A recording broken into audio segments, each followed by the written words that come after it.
네, 윤석열 대통령 당선인이 이제 취임하기까지 열흘 앞으로 다가왔습니다. 새 정부의 과제 그리고 국민들의 기대는 어떨까요? 오늘은 박진영 대구가톨릭대 특임교수 정혁진 변호사와 함께하겠습니다. 어서 오세요.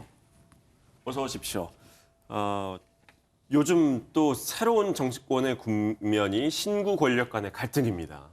이제 퇴임하는 대통령과 또 새로 업무를 맡을 대통령 사이의 신경전 대단한데요.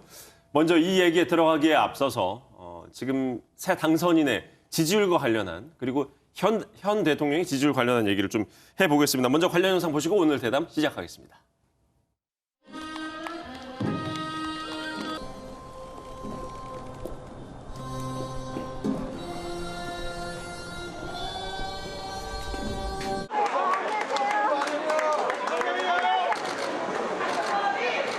제가 육거리 시장은 오늘 세 번째입니다.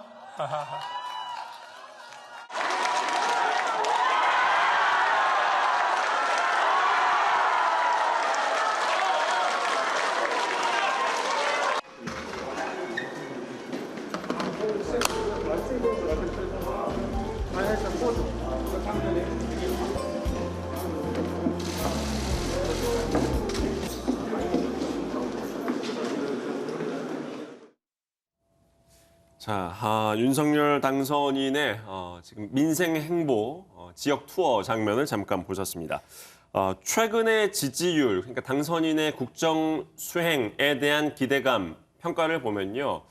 그렇게 높지 않습니다. 한 40%대를 지금 기록하고 있는데 원래 임기 초반에는 당선되거나 또 대통령 임기 초반에는 지지율이 좀 반짝 올라가는 효과가 생기잖아요. 그런데 지금 그렇지 못하고 있는 것 같아요. 그 이유 어디에 있다고 봐야 될까요? 먼저 정 변호사님 말씀 주시겠습니까? 일단은 구조적인 문제도 있는 것 같아요. 왜냐하면은 사실은 이제 윤 대통령 당선자가 굉장히 근소한 차이로 그 대통령 당선이 되지 않았습니까? 예. 그 측면도 있는 것 같고, 그 다음에 또 조금만 더 깊이 들어가 보면 윤석열 당선자를 지지해서 찍은 사람도 있겠지만 그렇지 않고 오히려 이재명 후보를 반대해서 찍은 사람들도 네. 있었기 때문에 예. 그런 측면들도 있지 않나 하는 생각이 드는데 그런데 이제 가장 큰 이슈가 집무실 관한 거 아니겠습니까? 네네. 그래서 청와대를 옮기는 것에 대해서는 많은 사람들이 이해를 해도 그게 갑자기 광화문에서 용산으로 이전된 것도 예. 그렇고 그다음에 여기에 설상가상으로 그 원래 이제 대통령 공관을 그 사는 곳을 예. 육군 참모총장 공관으로 처음에 정했었거든요. 예. 그건 이해가 됐었어요. 왜냐하면은 지금 옛날에는 육군 본부가 지금의 전쟁기념관 자리에 있었단 말이에요. 네. 근데 그때는 그 육군 참모총장 공관이 한남동에 있었어요. 그래서 거기서 이제 육군 참모총장이 살았었는데 네. 지금은 육군 본부가 계룡대로 내려가 있고 네. 계룡대 가 보면 제가 가보지는 못했지만 육군 참모총장 공관이 아주 잘 돼 있다라고 네, 제가 네. 들었기 때문에 네. 한남동 공관은 지금 쓰지 않는 그런 공간이라서 실질적으로 예. 거기로 이제 이사를 가면 되겠구나라고 비어 있는 저도 곳이니까 네네. 자연스럽게 들어가면 된다. 네, 그렇게 생각을 했는데 또 난데없이 이제 외교부 장관 공관으로 예. 간다. 그런데 지금 외교부 장관이 아직까지 근무하고 있지 않습니까? 예. 네. 그러니까 5월 10일 이후에 외교부 장관이 공관을 비워줘야 가니까 또 한 달 동안은 뭐 서초동에서 출퇴근 하셔야 네. 된다. 네. 이렇게 좀 우왕좌왕하는 모습에 사람들이 좀 실망하는 그런 측면들도 있지 않았나 하는 생각이 듭니다. 예, 선거 네. 결과가 워낙 박빙이었었고 네네. 거기에 이제 초반에 특히 이제 집무실 문제 가지고 좀 국민 설득이 좀 부족한 상황이지 않냐라는 지적을 주셨습니다. 박 교수님께서는 어떻게 분석하세요? 글쎄요, 뭐 저도 비슷하게 평가할 수밖에 없는데요. 좀 태생적인 한계가 있다. 태생적인 한계는 본인이 어떤 국정 비전이라든가 예. 굉장히 희망찬 비전을 보여줬다기보다는 정권 심판론에 기대서 예. 집권했기 때문에 그런 한계가 있다라고 보여지고요.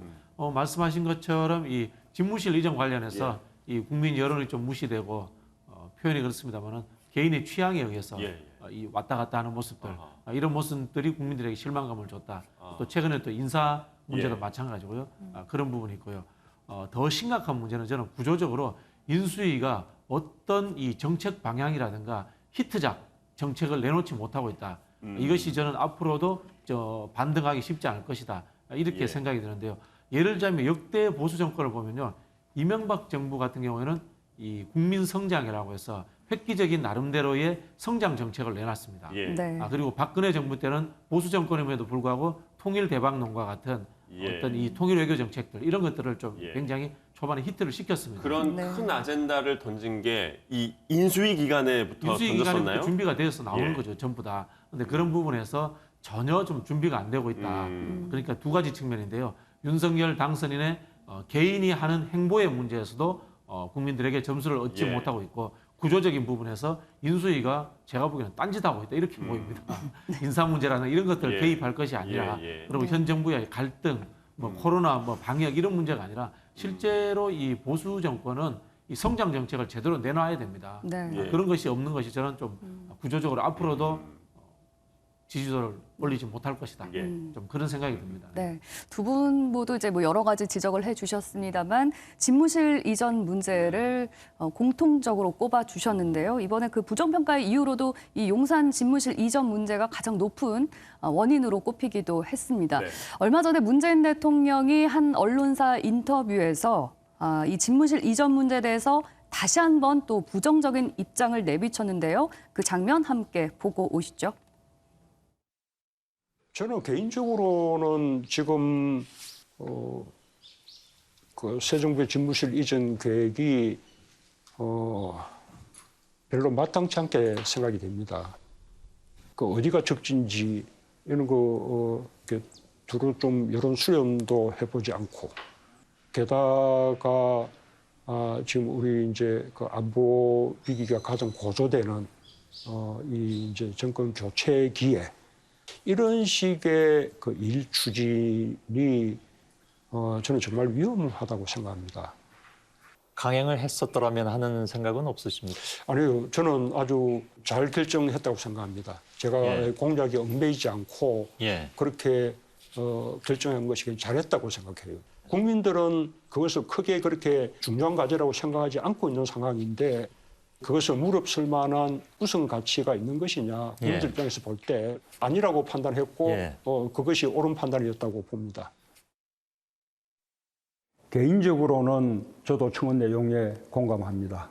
많은 비용을 들여 광화문이 아닌 다른 곳으로 꼭 이전해야 하는 것인지 이전한다고 해도 국방부 청사가 가장 적절한 곳인지 안보가 엄중해지는 시기에 국방부와 합참, 외교부 장관 공간 등을 연쇄 이전시키는 방식으로 추진하는 것이 맞는지 의문이라는 생각을 가지고 있습니다. 하지만 차기 정부가 꼭 고집한다면 물러나는 정부로서는 혼란을 더 키울 수가 없는 것이 현실입니다. 그렇게 하지 않을 수 없는 우리 정부의 입장에 양해를 구합니다. 문재인 대통령의 임기가 이제 채 보름도 남지 않았습니다. 얼마 남지 않은 이 퇴임의 시점에 이르신 만큼 대통령으로서 국민과 또 우리 헌법 가치를 수호하는 여러 가지 모든 일에 더 관심을 가지고 그 책무에 집중해 주실 거라고 믿고 또 부탁을 드리고 싶습니다. 네, 먼저 보신 영상은 한 언론사와의 대담에서 이제 질문을 던지니까 대통령이 답을 한 거고요. 네. 또 그 이후에 국민청원 답변을 통해서 문재인 대통령이 또 다시 한번 이 집무실 이전에 대해서 작심 비판을 하는 발언을 함께 들으셨습니다. 앞서서 이전에 집무실 이전 비용과 관련해서 예비비가 통과되면서 어느 정도 그 신구 권력 갈등으로 비춰졌던 문제가 좀 가라앉는 그런 느낌이었다가 이번에 다시 이런 대통령의 발언으로 그 갈등이 수면 위로 떠오르는 모습이거든요. 네네. 이 부분은 어떻게 보시는지요? 뭐 문 대통령이 그렇게 생각하실 수는 있겠는데 지금 저런 말씀을 하시는 것이 과연 타당한 것인가? 저는 그렇게 생각은 되지가 않고 네. 부정적으로 생각이 되는 것이 만약에 그 대통령이 그렇게 생각을 하셨다라고 하면 네. 지난번에 당선인 만났었잖아요. 네. 그때 정확하게 이야기를 갖다 해가지고 당선인을 설득시키는 것이 필요하지 않았을까 하는 생각이 저는 들고요. 그때 좀 갈등이 길어지면서 이걸 좀 하루빨리 수습하는 게 좋은 거 아니냐 이런 여론들도 있기는 했습니다. 네네, 물론 그런 측면도 있었지만 네. 그다음에 그때는 뭐 그렇게 크게 지금 같은 강한 톤으로 반대를 안 하셨기 때문에 네. 뭐 어쩔 수 없고 우리가 충분히 이해를 한다 그런 톤으로 받아들였었는데 네. 이제 퇴임이 한 열흘 정도밖에 남지 않지 않았습니까? 그런데 그렇게 말씀을 대놓고 하시는 것은 별로 그렇게 좋은 것 같지는 않고 네. 그래서 어쨌든 이제 물러나는 대통령이시고 새로운 칼자루는 이제 새로운 정부한테 있는 거니까 네. 하고 싶은 말씀이 있어도 좀 자제를 했어야 그래야지 이제 국민들한테 혼란을 좀 덜 주지 않았을까 하는 생각이 듭니다. 네, 가까스로 좀 봉합이 되나 싶었는데 문재인 대통령이 이 집무실 이전 문제 강하게 저는 뭐 이렇게 비판한 이유는 저는 뭐라고 갈등의 보세요? 문제로 볼 필요가 없다고 봅니다. 갈등이 왜냐하면요, 아니다. 이제 정말 물러나실 시간이 얼마 남지 않았잖아요. 네네. 그렇기 때문에 이제 퇴임한 대통령이면 국가의 원로입니다. 네. 국가의 원로로서 좀 이 걱정스러운 이야기를 하시지 않았나 이런 생각이 들고요. 네. 참 표현이 그렇습니다만은 문재인 대통령 성품이 굉장히 인내하고 네. 예. 자제하는 이런 스타일이지 않습니까? 예. 오죽 답답하셨으면 저 이야기 하셨겠어요. 이 당선인과의 만남 이후에도 한남동 그 외교부 공간으로의 이전 문제라든가 그런 이야기들이 계속 나오고 하니까 이 하나의 당부의 말씀 정도로 저는 하시지 않았나 뭐 이렇게 생각이 들고요. 윤석열 당선인도 여기에 대해서 신구 갈등으로 받아들이지 말고 예. 이제 퇴임하시면 국가 원로고 선배시지 않습니까? 그런 측면에서 좀 조언 들었다 이 정도로 생각하시고 네. 좀 수용하는 태도를 보이는 것이 저는 예. 국민들과의 이 갈등 관계를 줄이는 부분에서도 좋지 않겠나 이런 생각이 듭니다. 네. 예, 지금 이 집무실 이전 문제뿐만 아니라요. 뭐 이것만큼 충돌하진 않습니다만 지금 또 뭐 코로나19로 인한 이 마스크 착용 의무 해제 네. 이거 가지고도 또 말이 많아요. 이 부분은 마스크 착용 의무를 해제시키는 게 인수위에서는 공을 현 정부로 돌리려고 하는 게 아니냐 이런 이제 의심으로 지적을 하고 있거든요. 이 지적은 타당하다고 보십니까? 일단 마스크를 국민들이 2년 넘게 써왔는데 그 마스크를 벗게 된 것은 아주 중요한 일이죠. 네. 그다음에 일상생 모든 국민들이 실질적으로 체감을 하는 것이고 그래서 누가 마스크를 벗게 해주느냐 예. 그것의 의미가 없는 것은 아니지만 네. 제가 봤을 땐 이거 가지고 뭐 그 신구 권력이 이렇게 티격태격하는 모습들은 국민들한테 별로 좋은 게 아닌 것 같고 안철수 위원장이 네네. 그러면 이 부분 관련해서 직접 언급한 부분도 그렇게 썩 잘한 지적은 아니라고 보십니까? 저는 그렇게 생각이 됩니다. 어쨌든 이제 그 신구 권력이 그 두 정권이 같이 합치해가지고 드디어 이제 우리나라가 마스크 벗는 정상적인 단계로 나아가는 이제 시작이 됐습니다. 이렇게 이야기하는 것이 네. 이게 네 공이냐 내 공이냐 이렇게 그 다툴 일은 아니지 않나 예. 저는 그런 생각이 듭니다. 다른 나라 상황을 봤을 때도 사실 오미크론 이 정점 찍은 이후에 얼마 안 돼서 마스크를 또 이렇게 벗게 했었어요. 그런 거 보면 꼭 이거를 정치적으로 해석할 필요가 있나 하는 생각도 드는데요. 저는 뭐 이 이야기를 사실 가장 먼저 꺼낸 것은 안철수 인수위원장이 5월 말쯤에 예. 벗으면 좋겠다라는 그런 이야기를 꺼냄으로써 이게 흔히 하는 이게 이슈가 됐다고 예. 보여지는데요.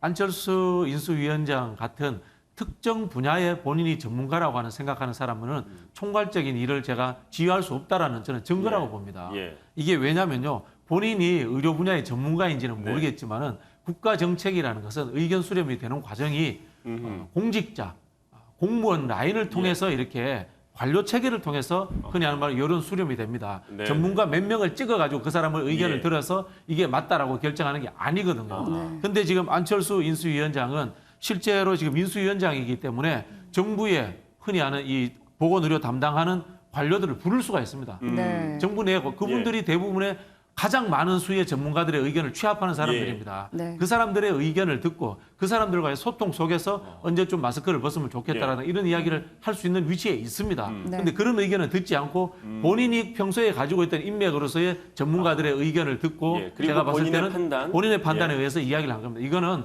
인수위원장으로서의 저는 자세가 아니라고 봅니다. 예. 이게 여기에서 인수위 의견과 현 정부의 의견이 달라야 될 이유가 전혀 없습니다. 네. 예. 현 정부의 의견, 현 정부 관료들의 의견을 다 듣고 인수위원장이 먼저 이야기했더라면 신구 갈등이라는 이런 이야기도 안 나왔을 거고 이걸 누가 공을 따먹는다 이런 이야기도 안 나왔을 겁니다. 예. 전부 다 안철수 위원장의 공으로 갔을 겁니다. 그러네요. 뭔가 협의하고 그 판단을 또 인수위에서도 내린 것으로 이게 포장이 잘 되면 가능합니다. 왜냐하면 인수위에 그러면 와서 다 갈등이 보고하게 갈등으로 되어 붙여질 있습니다. 원래. 이유가 없는데. 예, 원래 인수위에 와서 다 보고하게 되어 있습니다.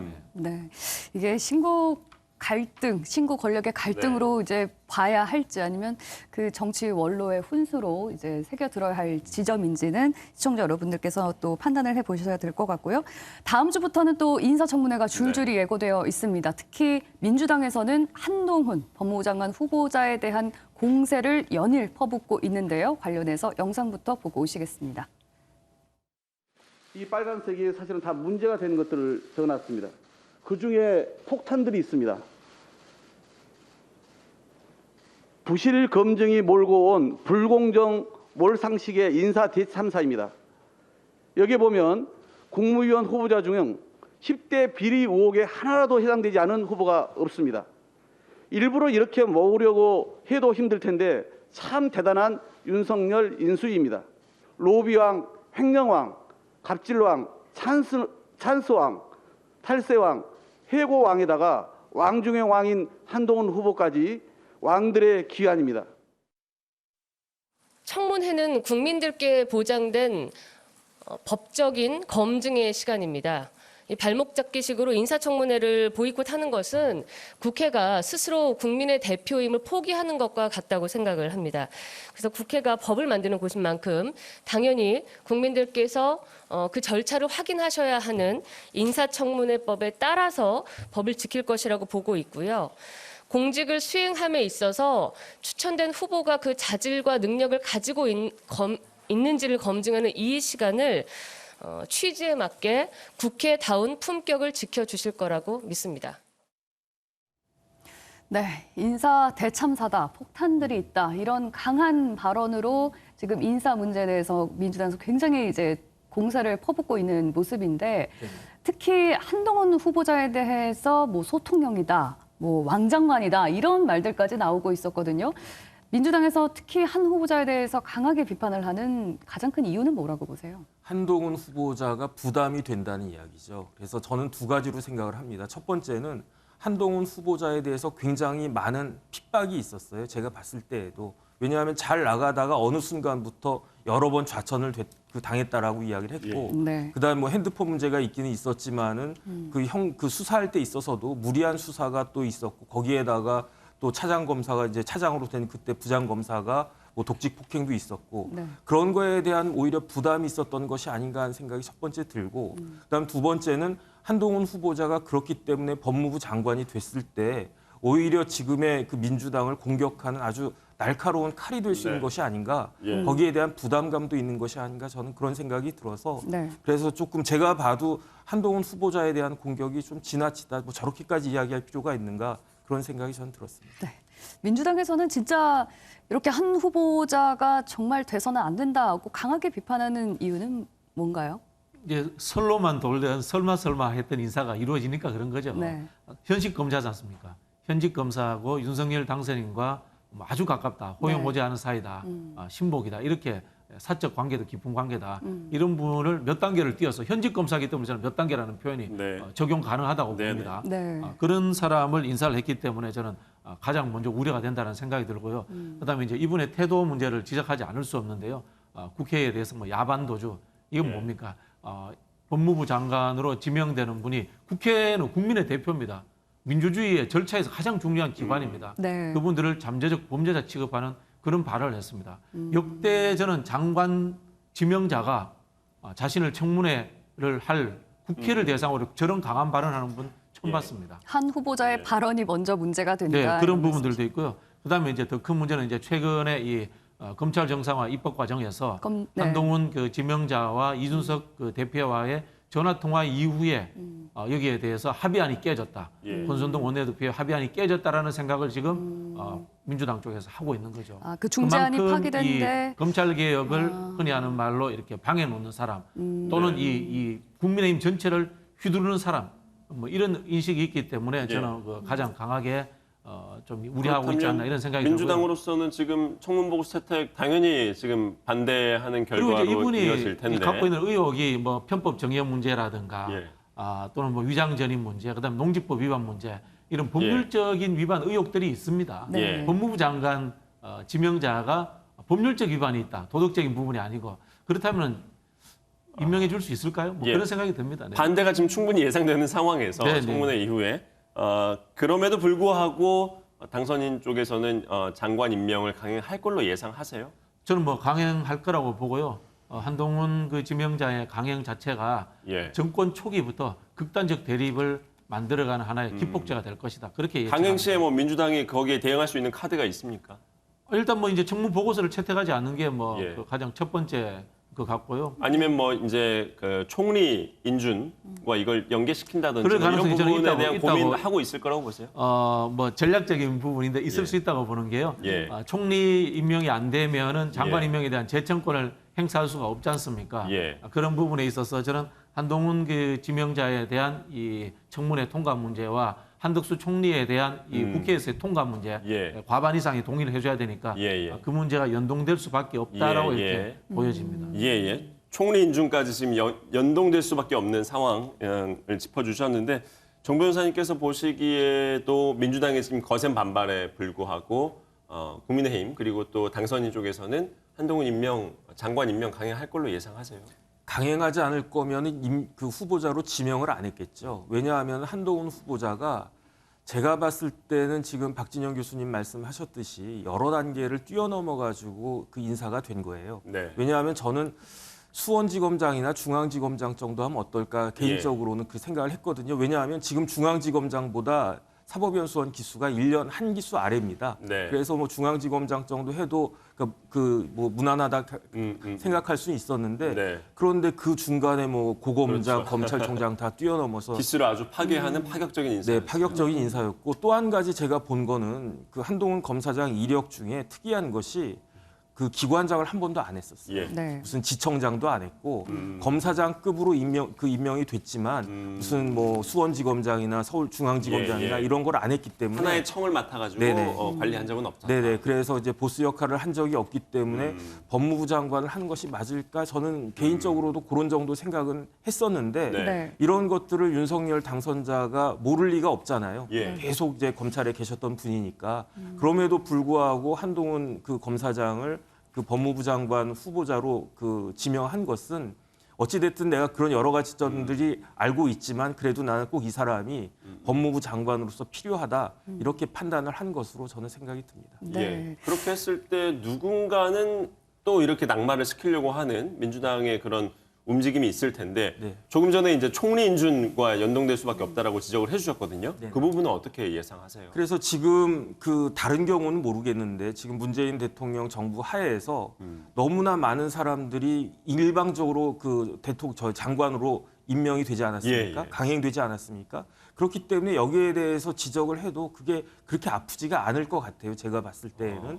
그렇기 때문에 지금 그 민주당에서 갖고 있는 가장 큰 카드는 역시 총리 그 후보자에 예. 대한 그 동의인데 왜냐하면 그건 헌법에 반드시 국회 동의가 네네, 있어야 된다라고 그렇죠. 하니까 네. 이 부분을 가지고 지금 물밑에서 여야 간에 그 새로 설립되는 여야 간에 예. 굉장히 물밑 대화가 있지 않을까 하는 생각은 드는데 한번 뚜껑을 열어봐야 되지 않을까 민주당이 싶습니다. 총리 인준에 협조하지 않더라도 한동훈 후보자만은 우리가 양보할 수 없다 이런 태도로 나올 수도 있을 거라고 보세요. 저는 그럴 수도 있지 않을까 싶습니다.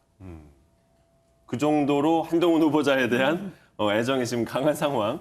저는 뭐 그 윤한홍 의원이라든가 장제원 의원이 법사위로 복귀한다고 하지 않습니까?